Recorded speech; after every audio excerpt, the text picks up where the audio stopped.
أعوذ بالله من الشيطان الرجيم. بسم الله الرحمن الرحيم. الحمد لله رب العالمين، الصلاة والسلام على سيد الأنبياء والمرسلين وعلى آله الطيبين الطاهرين.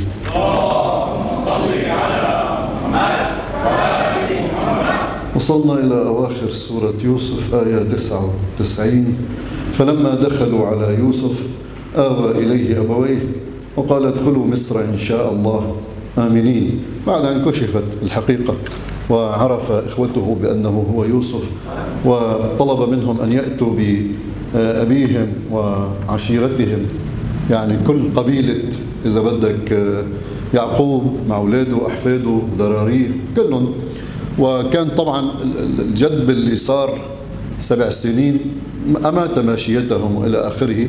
فالمهم أنه جابوا قافلة وأتوا. هلا بيقولوا قديش بقيت 9 أيام 8 أيام أكثر. المهم وصلوا إلى مصر. كمان هون بحدثوا، يمكن وقت اللي حكينا قصة يوسف حكينا عن بعض التفاصيل، أنه إجا يوسف عليه السلام بأبهته، وبتعرف عزيز مصر صار، وحواليه الجند القادة وما بعرف كم ألف واحد جاب لاستقبالهم وهالقصص. إيه نعم. فوقت اللي وصلوا شاف أبوه، بس حبيت أعلق على الرواية لفرزيك الخرافات قديش.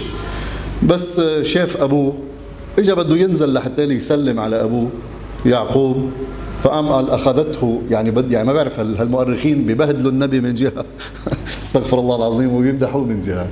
قال إجا بده ينزل يعني عانق أبوه يعقوب وكذا، فأخذته هيك العزة إنه هو عزيز مصر وملك وما بيصير ينزل على الأرض ولازم يضل راكب وكذا. المهم فنزل عليه جبريل عليه السلام، قال له مد ايدك، عم بحكيها باختصار، مد ايده فخرج النور من اصابعه. ليش؟ قال لانك استكبرت ان تنزل لابيك يعقوب، اخرج الله من ذراريك النبوه، يعني انت نسلك ما في من نسلك انبياء. حكايه بيحكيها ختيار قاعد على كباية شاي بهالزمانات، وهالقد كانت عقولهم، وبعد في هيك عقول، عرفت كيف؟ وبيجوا العلماء بدونوها بالكتب. على أي حال وصلوا، أكيد بده ينزل يعانق أبوه، له فوق 20 سنة أكثر. أي 20 سنة؟ صار عمره 40 وكان طلع بال7 سنين. فأكيد بده ينزل يعانق أبوه ويعبطوا ويبكي هو وياه وإلى آخره، بس ما تحرجوش مثل ما بفيلم يوسف. المهم دخلوا عليه، يعني هون في كلام مطوي، في اجوا وصلت القافله استقبلوهم، دخلوا على يوسف فآوى اليه ابويه اكيد اللي هن يعقوب وخالته، لانه امه توفت بعد ما ولدت يوسف، عفوا بعد ما ولدت بنيامين اخوه توفت امه. هيدي خالته بمثابه الام، فيقال عنها ابويه. قالوا لا، اللي ما بيقبلوا هيك منطق، الله احيا امه، اجت شو اسمه قعدت على العرش وبعدين رجع موتها. حكايه. طيب بلا ما نفوت بالحكايه خلينا بالقران. فآوى اليه ابويه وقال ادخلوا مصر ان شاء الله آمنين، يعني ادخلوا هاي البلد وعيشوا فيها ومطمئنين. ليش آمنين؟ لانه كانوا يسمعوا عن بطش حكام مصر، وهلا مصر صارت تحت ايد النبي يوسف، ففيها الامن والامان انتشر. ورفع ابويه على العرش، هاي مثل ما قلنا، وخروا له سجدا. هلا بيقولوا بعد ما رفع ابويه على العرش راح قعدهم على العرش وفات لبس التاج وما بعرف شو، مثل ما اللي بتشوفوه بالفيلم، الله العالم بحقائق الامور. مهم هودي اجوا سجدوا ليوسف. هل يجوز السجود في شريعه الاسلام لغير الله؟ لا، السجود لغير الله حرام. في شريعتهم كان جائزا ربما. هذا السجود هل هو نوع من التعظيم ليوسف، أو كانت عادة موجودة في زمانهم أو جارية في زمانهم بحيث يسجدون أمام الملك أو أمام العزيز مصر أو كذا؟ ربما يكون هيك. أيضا في قول آخر، هذا السجود ربما يكون سجود، مش ربما أكيد يكون شكرا لله سبحانه وتعالى على هذه النعمة التي وصلوا إليها، أنهم اجتمعوا بأخيهم يوسف وأنه شافوه بهذه المكانة التي هو فيها. فيحتمل هذين الأمرين، يحتمل أن يكون سجودا شكرا لله، ويحتمل أن يكون سجودا لا لنفس يوسف عزيز مصر، لأنها كانت عادة جارية في ذلك الزمن. بعبارة أخرى ليس المقصود منها السجود بمعنى الطاعة والعبادة، بل المقصود منها الاحترام، وكان جائزا في شريعتهم. هاي أشبه شيء بالسجود اللي الله تعالى أمر الملائكة أن يسجدوا لآدم فسجدوا إلا إبليس، وقت اللي سجدوا شكرا وتعظيما لله الذي تجلت قدرته في هذا المخلوق، مش مجرد احترام لهذا المخلوق الذي خلقه الله سبحانه وتعالى. طيب، ورفع أبويه على العرش وخروا له سجدا وقال يا أبت هذا تأويل رؤياي من قبل قد جعلها ربي حقا. الرؤيا اللي بأول السورة إني رأيت 11 كوكبا والشمس والقمر رأيتهم لي ساجدين، تحققت هذه الرؤيا، كانت في عالم الرؤيا والمنام، صارت في عالم الواقع. هذا تأويل رؤياي من قبل قد جعلها ربي حقا وقد أحسن بي. بس الإنسان يشعر بالعظمة دغري بده يرجع لمين؟ لله. بس يشعر بأنه ربك سبحانه وتعالى عزه، رفعه، أعطاه منصب، نصره، أي شيء، دغري بده يرجع لله. لاحظ إذا جاء نصر الله والفتح ورأيت الناس يدخلون في دين الله أفواجا، شفت النصر يا محمد؟ فسبح، لأنه التسبيح أول شيء طاعة، ثم بيكسبك شو؟ نوع من التواضع. الذين إن مكناهم نصرناهم، الذين إن مكناهم في الأرض أقاموا الصلاة وآتوا الزكاة وأمروا بالمعروف ونهوا عن المنكر ولله عاقبة الأمور. بس الله ينصرك على عدوك بدك تتواضع، بس تستكبر ممكن يضربك. ليك جماعة النبي بحنين استكبروا، ويوم حنين إذ أعجبتكم كثرتكم، شو صار فيهم؟ خذلهم الله، خذلهم للمسلمين في بداية الإسلام، خذلهم، فلم تغني عنكم من الله ولم تغني عنكم من الله شيئا. فإذا هون نفس الشيء، نفس الكلام. بعد هذا العز الذي أنت فيه يا يوسف احمد الله، اشكر الله، اتواضع لله سبحانه وتعالى. هذا المفهوم اللي بدي اوصله باختصار، ولا هذا بده حكي طويل عريض لحاله بحاله. بالي وقد احسن بي، الله احسن الي اذ اخرجني من السجن. ليش ما قال قبل ما قدم اخرجني من البئر؟ دغري راح لشو؟ لا اخرجني من السجن، مع انه هو كان يعيش الالام في البئر. شو هاي اللطافه، هذا نوع من الاخلاق الساميه والعاليه، انه ما بده هيك يزعج اخواته بانه انتم اللي كنتوا سبب، ما بده يذكرهم بشو عملوا فيه. عرفت كيف؟ مباشرة راح لشو؟ الذي اخرجني من السجن. او ربما يكون لانه اكبر مصيبة عاشها هي مصيبة السجن، اعظم من مصيبة يعني نزوله في البئر. بس نزوله بالبئر وتركه لابوه كمان مصيبة كبيرة، ما أنا مصيبة سهلة على الإطلاق، بس مراعاة لشعور مين؟ لشعور إخوته، لحتى يعطيهم فرصة، لحتى يتوبوا، لحتى يرجعوا لله سبحانه وتعالى. ولذلك وقد قال وقد أحسن بي إذ أخرجني من السجن وجاء بكم من البدو، كانوا يعيشون في البادية، وبتعرفوا البوادي شو هي، يعني الأطراف عادة اللي بيرعوا فيها الأغنام والكذا الماشية. ومن بعد أن نزغ الشيطان بيننا، هون كمان هون مش ما قال من بعد اللي عملتوه فيه، ضربتوني وسرقتوني من ابوي وزتوني قال لا، رجع الفعل الذي قاموا به لمين؟ لابليس، مع انه هن اللي عملوا هذا العمل. بس كمان مراعاة لشعورهم قال الشيطان لعب بيناتنا، نزغ بيننا الشيطان، حتى اللي كمان يتذكروا ويستعيذوا بالله من الشيطان الرجيم. بيني وبين إخوتي إن ربي لطيف لما يشاء. هذا لطف الله ورعاية الله سبحانه وتعالى، إنه هو العليم. وبكل ما جرى من تفصيل قصته وقصة إخوته وما جرى على أبيه الحكيم الذي هو حكيم في تدبيره. ربي قد آتيتني من الملك وعلمتني، آتيتني من الملك واضح، صار هو زعيم مصر بعبارة أخرى، وعلمتني من تأويل الأحاديث. هذا اللي قلنا سابقا أن الله علمه أن يؤول الأحاديث، يعني الأحلام، أو يخبرهم يعني ما يأتيهم من طعام أو كذا.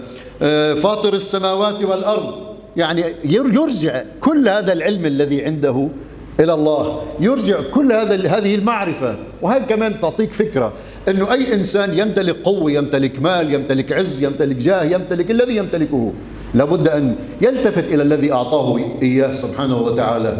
فهذا كله منك، أنت الذي فطرت السماوات والأرض من العدم، من غير مثال بعبارة أخرى. هذا معنى فاطر. فاطر يعني أخرج الشيء من العدم من دون أن يكون مسبوقا بصورة أو مثال. هلأ واحد بيصنع سيارة مسبوق بشو؟ مسبوق بصورة من صنع السيارة قبله. بيصنع كذا، بيصنع مثلا طائرة، مسبوق مثلا راح شاف شكل الوطواط أو شاف شكل الكلى فصنع مثل حكيته، وهكذا. لا، الله ابتدع السماوات والأرض من غير مثال، يعني مش مسبوق بصورة على الإطلاق. هاي بتختلف عن خالق، إني أخلق لكم من الطين كهيئة الطير. خالق لفظ مشترك قد يكون بين العبد وبين الله سبحانه وتعالى، بس الخالق وقت اللي بيستعملها العبد لنفسه هذا معناته انه هو صانع بعبارة اخرى، مثل صانع نفس الشيء. يعني هو اللي سوى لعبة مثل الطير من طين، وقت اللي صارت طير عن جد فانفخوا فيه فيكون طيرا باذن الله، الله اللي خلاه يصير حي. بينما الله وقت اللي بيقول هو الخالق هو الخالق بقدرته، هو الخالق من العدم، هو الخالق من غير مثال أو صورة مسبوقة. بينما الإنسان عندما يقول أنا أخلق الخبز، أصنع الخبز مثلا، صانع بمعنى عمله بقدرته المحدودة بقدرات التي أعطاه الله تعالى إياها. نعم.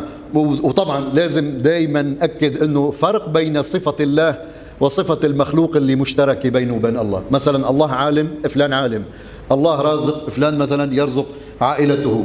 الصفة التي تنسب إلى الله مطلقة لا حدود لها، وهي عين ذاته، مثل اسم الله نفس الشيء، عين الذات، مش شيء ثاني، ولا بيصير يتعدد الله سبحانه وتعالى، وهذا محال عليه. بينما الصفة اللي هي للمخلوق، عالم، لم يكن عالم، عرضت على الذات، مش عين الذات، عرضت عليه، لم يكن عالم فأصبح عالما، وعلمه مهما كان واسعا محدود، بينما الله علمه مطلق لا حدود له. وهكذا في باقي صفاته، خالق، فاطر، مصور إلى آخره. فاطر السماوات والأرض، أنت ولي، أنت الذي توليتني ورعيتني ورزقتني وأعطيتني وأحييتني وتميتني، أنت كل شيء بيدك سبحانك في الدنيا والآخرة، بحيث أنت اللي خلقتني وأنت اللي أعطيتني وصورتني ورزقتني ورعيتني ووصلتني، خلصتني من البئر ومن السجن ومن نساء أهل مصر وأوصلتني إلى هذا المقام الذي أنا فيه. هاي كلها ولاية الله سبحانه وتعالى في الدنيا، وفي الآخرة أنت الذي تحكم علي وتردني إلى جناتك، جنات النعيم. أنت ولي في الدنيا والآخرة، وتوفني مسلما وألحقني بالصالحين. مسلما لك، بحيث مسلما يعني التسليم لله بالوحدانية. وهذا ولذلك احنا بنقول ما في أديان ثلاثة مثل ما بيقولوا الأديان السماوية، في دين واحد اللي هو الإسلام. إن الدين عند الله الإسلام. إسلام شو يعني؟ توحيد لله. وكل الأنبياء كانوا شو؟ مسلمين، كانوا مسلمين لله سبحانه وتعالى. وألحقني بالصالحين الذين سبقوني من آبائي، ذلك من أنباء الغيب. خلصت قصة يوسف اللي فيها كل هاي العبر اللي مرقت وما بدي أرجع كررها. ذلك من أنباء الغيب، لم تكن تعلم هذه المعلومات وهذه التفاصيل وهذه الدقائق التي تلوناها عليك يا محمد، لتتلوها على الناس، لتكون أولا دليلا على نبوتك، لأنك لم تكن تعلم ولم تتعلم من أحد، ولتكون ثانيا حجة على الآخرين، دليل على نبوتك، حجة للآخرين بأنك لم تكن تعلمها وقد علمك الله تعالى إياها، ولتأخذوا منها العبر التي مرت في هذه السورة. ذلك من أنباء الغيب نوحيه إليك، يعني لا يعلمون الغيب. هاي أيضا من الآيات التي تؤكد بأن الأنبياء لا يعلمون الغيب. شو بيقولوا لأمي يعلمون مطلق الغيب؟ وإذا كانوا لأمي يعلمون مطلق الغيب مثل الله سبحانه وتعالى يعلمون الغيب، وهذا شرك بالله سبحانه وتعالى. لأنه إذا كان علم الله المطلق وهن عندهم علم الله المطلق، شو الفرق بينهم وبينه؟ ولا شيء. الشغلة الثانية، الآيات كل ذلك من أنباء الغيب نوحيه إليك، يعني هذا بعضا من للتبعيض، من أنباء الغيب نوحيه إليك، نحن اللي عم ننزله عبر الملائكة ليصل إليك ومنك إلى الناس.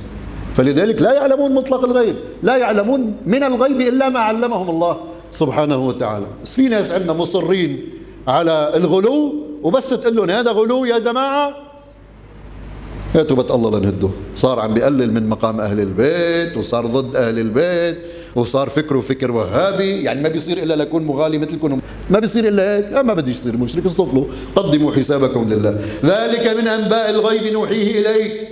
يا بنشتغل قرآن يا بللنا كل هالحكاية. وهلا صارت المذاهب مع الأسف هي عبارة عن أحاديث، بيتعبدوا بالأحاديث، بيعبدوا الأحاديث وتاركين كتاب الله، ومستعدين يأولوا كل القرآن لصالح الأحاديث. ذلك من أنباء الغيب نوحيه إليك وما كنت لديهم إذ أجمعوا، ما كنت معهم يا محمد، ما كنت مع أبناء يعقوب وقت اللي أجمعوا أمر أنه شو يضربوه ويزتوا بالبير. ما كنت لديهم إذ أجمعوا أمرهم وهم يمكرون يخططون وما أكثر الناس ولو حرصت بمؤمنين. يعني قديش بدك تحرص على إيمان الناس؟ الناس مش مؤمنين، لا تفكر انهم مؤمنين. هلا بيقولوا لك انه نحن مؤمنين وبيمشوا معك على اساس الايمان، بس اكثر الناس بس تحكم خلص بيترك الدين وبفل. مش مثل ما قال الامام الحسين سبحان الله، من اروع الكلمات التي خلدها التاريخ للحسين عليه السلام: الناس عبيد الدنيا والدين لعق على ألسنتهم يحطونه ما درت مع إيشهم، فإذا ما بحصوا بالبلاء قل الديانون. ساعتها بتغربلهم، ببين المؤمن من غير المؤمن. فقد ما تحرص على إيمان الناس وتذهب نفسك عليهم حسرات وتتألم لعظيم أخلاقك ولأنك تعتبر نفسك مسؤولا عن البشرية، قد ما تعيش هذه الآلام لتحرص على إيمانهم.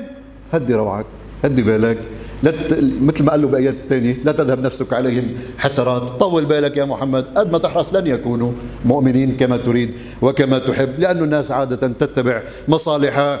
بل وما أكثر الناس ولو حرصت بمؤمنين وما تسألهم عليه من أجر إن هو إلا ذكر للعالمين. وظيفتك أنت كرسول مش أنك يعني هيك تعيش الآلام لأجل أن يؤمنوا، ولا وظيفتك أن تذهب نفسك عليهم حسرات، ولا وظيفتك طه ما أنزلنا عليك القرآن لتشقى. وظيفتك أنك تبلغ الدعوة وتحمل مسؤولية الدعوة. من شاء فليؤمن ومن شاء فليكفر. الآن فذكر إنما أنت مذكر لست عليهم بمسيطر، اتركهم، حتى سلطان ما لك عليهم وما بدك منهم أجر. أنت عم تدعو إلى الله سبحانه وتعالى، مش طالب من حدا لا أجر لا مسؤولية لا مقام لا زعامة لا رياسة. وعم بحكي هيك مقصد، ما طالبين شيء. هذا اللي صار معنا، ما طالبين شيء، لا طالبين شهرة والله يشهد على ذلك، ولا طالبين. وأي أجلكم دابة بيخلي الناس تهجم عليه وعلى عياله بس لحتى يطلب شهرة. ما بعرف الناس كيف بتفكر. ولا طالبين مال ولا طالبين منصب ولا مسؤولية عند حدا، هذا لأنه معطوه مسؤولية صار يحكي هيك. ما طالبين شيء، كل اللي طالبينه أنه ما نكون شهود زور على هالرسالة، لأنه حطينا هالعمامة على راسنا وابتلينا. طالبين، كل اللي طالبين منه إذا وقفنا بين دين الله نقول له لله نحن عرفنا هيك وقلناه على المنبر للناس، ما خبيناه خوفا من الناس وخوفا من الجماعات والأحزاب. لا، حكينا الكلام الذي نعتقد بأنه حق بيننا وبينك. يمكن نكون مغلطين، مش معصومين، ويمكن نكون صادقين، بس هذا الذي توصل إليه رأينا. كل اللي طالبينه أنه يصيروا هالشباب يفكروا، أنه يرتفعوا إلى الناس ترتفع إلى مستوى التفكير والعقل والإنسانية، أنه هذا الدماغ اللي الله أعطاكم إياه ببلاش، اللي أعطاكم إياه ببلاش واللي بيسوى كل الكون، فضلوا الله على كل من خلق تفضيلا. هذا العقل بيسوى يا عم، استعملوه والله ببلاش. عم تروحوا تشتروا الجهل بمصاري. ربكم أعطاكم أعظم نعمة اللي هي العقل مشان تستخدموه. نحن ما بدنا نضحك على الناس ولا بدنا نزيد تجهيل الناس لحتى ترتفع مقامنا وناخذ القداسات ويبوسوا لنا ايدينا ويعبوا لنا جيبنا. لا، احنا مش هيك. احنا كل اللي بدنا اياه رضا الله سبحانه وتعالى ونسأله حسن العاقبة. بدنا هالشباب تفكر، بدنا هالشباب تصير تسأل تأشكل، مش بس دايرين على الخرافات. بتشوف مع الأسف تشوف دكتور وعقلاتهم برمجين صوب الجهل. يعني كيف هذا؟ تشوف شاب بالجامعة وقاعد عم يحكيك بالخرافات.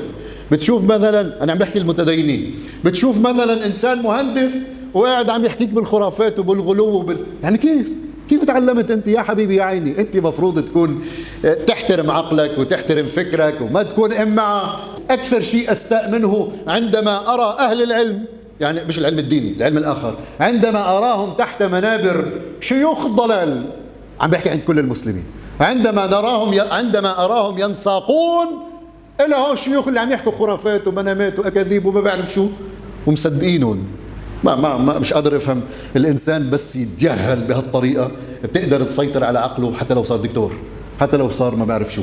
مش قادر افهم. على كل حال بنكون بشيء بنصير بشيء. وما تسألهم عليه من أجر، ما طالبين من حدا أجر. الأنبياء ما طلبوا من حدا أجر. الدعاة إلى الله عبر الزمن مش لازم يكون همهم إذا بدي أبعتك على الصلاة قد ايه بتعطيني فلوس، تفضل أعطي درس للناس قديش بتعطيني على الدرس.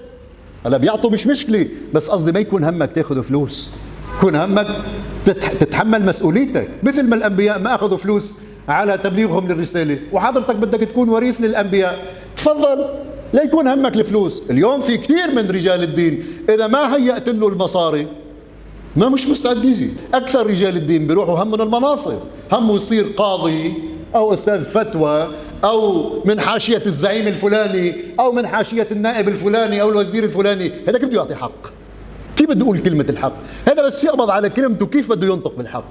قل كيف بده يطلع على منبر ويقول ويحكي بالحسين عليه السلام ويحكي بأمير المؤمنين كونا للظالم خصما؟ أنت مصدق حالك أنت ما أنت للظالم عونة، كيف طالع على المنبر وعم تحكي؟ ليش عم تكذب على الناس؟ مع الأسف وبس تحكي بتصير أنت خارج عن ملة محمد، وهذا الزي يصير لازم تخلعه لأنه أنت مش ماشي مع القطيع اللي لازم يزقف مثل ما بيزقفوا. وما تسألهم عليه من أجر، إن هو إلا ذكر للعالمين. هذا ذكر إجاك من عند الله، واجبك الشرعي تروح تبلغه.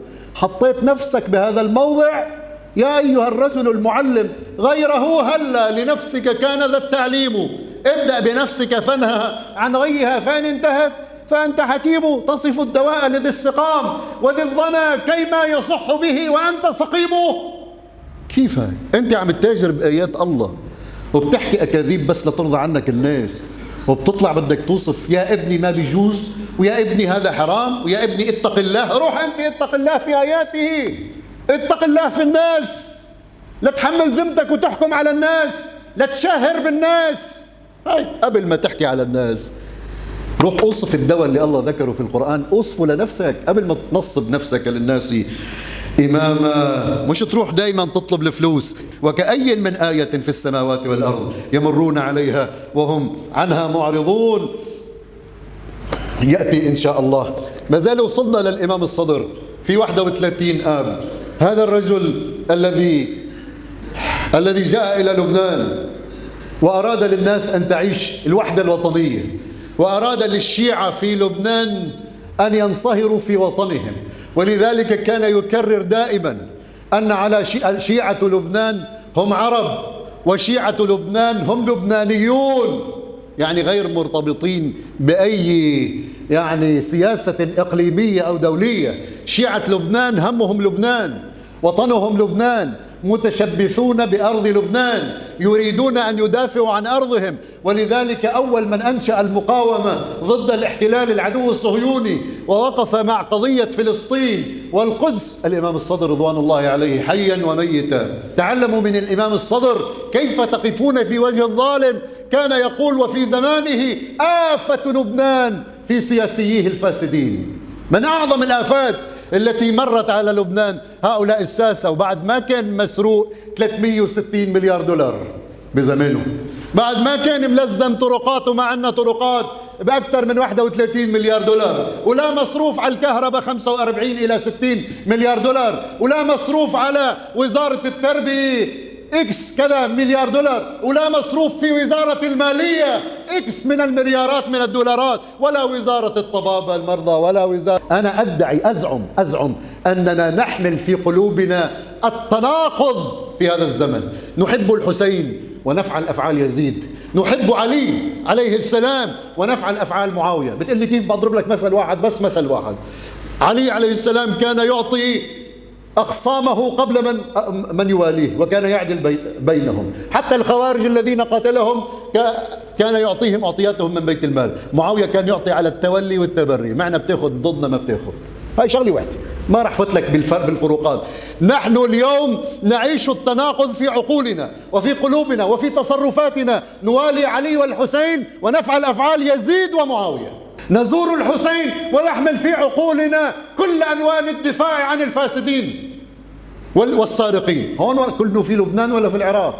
في العراق ما شاء الله أنا كنت قايل 800 مليار دولار، طلع لا أكثر من، صاروا سارقين بكل الوزارات. منعوا الصناعة، منعوا الزراعة، مع أن العراق كانت في أوجها في عالم الصناعة.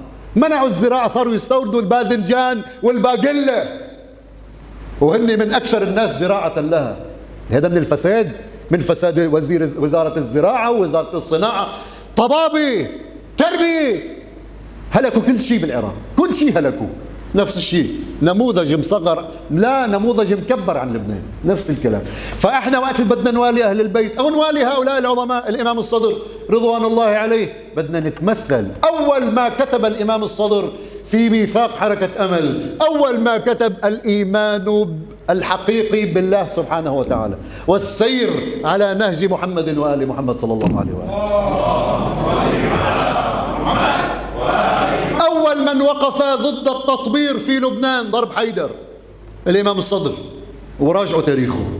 أول من نادى بالوحدة الإسلامية الإمام الصدر في لبنان. عم بحكي تعالوا لنوحد صلاة الجمعة. شيخ شيعي بيروح بيخطب بالسنة، وشيخ سني بيجي بيخطب بالشيعة. تعالوا لحتى نعمل مرصد فلكي لنشوف أوائل الشهور من شان نوحد شهر رمضان والأعياد.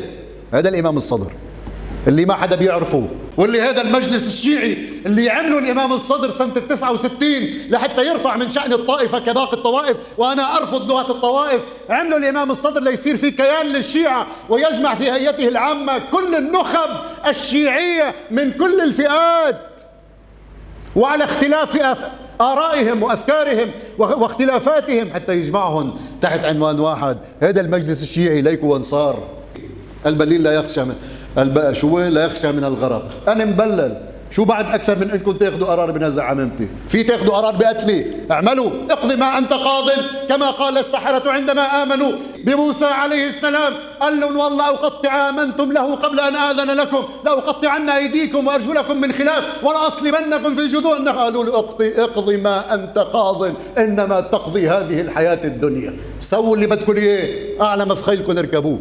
الإمام الصدر كان يدعو إلى الوحدة الإسلامية، كان يرفض سب الصحابة وسب زوجات النبي. الإمام الصدر كان رمزا للوعي ورمزا للفكر ورمزا للحضارة ورمزا للإيمان ورمزا للانفتاح ورمزا للوحدة الوطنية ورمزا للتعايش ورمزا للمقاومة ورمزا لمحاربة الفساد ورمزا للوقوف بوجه الفاسدين والطغاة ورمزا للوقوف في وجه إسرائيل وأعوانها ورمزا لحمل قضية فلسطين والقدس. كان الإمام الصدر رضوان الله عليه يحمل كل هذا الهم لكي يرتقي بالشيعة في لبنان ولكي يعيشوا مع باقي الطوائف. اليوم وين صرنا؟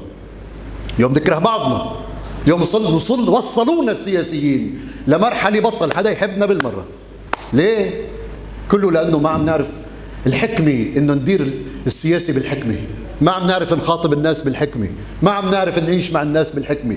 كل واحد مننا تقوقع بمنطقته وكله عم يهجم على كله. إمام الصدر لابد أن يحيى، خصوصا للذين يحملون راية الإمام الصدر، لابد أن يرتفعوا ويرتقوا إلى مستوى هذا الرجل. هذا هو الإمام الصدر في ذكراه. يمكن كان بعضنا حتى بعض العلماء كان يقول أنه نحن ما فهمنا الإمام الصدر حتى غاب. ليش؟ لو مفكرينه صاحب مشروع.